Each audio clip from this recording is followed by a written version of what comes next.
నువ్వే జేజమ్మవి కదమ్మా. నేనా? మా అరుంధదమ్మవి నువ్వే కదమ్మా. తెలుగు తక్కువగా మాట్లాడొద్దు చంద్రమా. నన్ను పిచ్చిదానిగా చేయకండి. నేను జేజమ్మని కాదు కాదు కాదు. నువ్వు జేజమ్మవు కాకపోతే నీ మీద అడిగే కక్ష ఎందుకు? ఎందుకు? అదే ఎందుకు? నువ్వే జేజమ్మవి కాబట్టి. కాదు, అబద్ధం. వాడిని నాశనం చేయగలనని జేజమ్మని నమ్మితే అది ఎలాగో తనకి తెలిసే ఉంటుంది. మళ్ళీ పుట్టిన ఈ జేజమ్మకే అది తెలియాలి. జేజమ్మ చెప్పు. నేను జేజమ్మని కాదంటే వినిపించుకోరే. నా చుట్టూ ఈ కట్టు కదలేంటి? నీ చుట్టూ రగులుతున్న ఈ వినాశనం అబద్ధమా? నిజం. నిన్ను వాడు నాశనం చేస్తాననడం అబద్ధమా?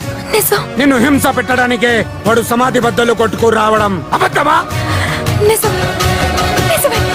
అప్పుడు నువ్వే జేజమ్మ అన్నది కూడా నిజం. నువ్వు మళ్ళీ పుట్టావుని అల్లా సాక్షిగా నేను నమ్ముతున్నాను.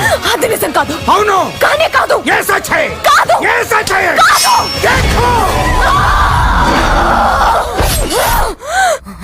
మాట నిలుపుకొంటివమ్మ జేజమ్మ, మళ్ళీ జన్మ ఎత్తినావమ్మ.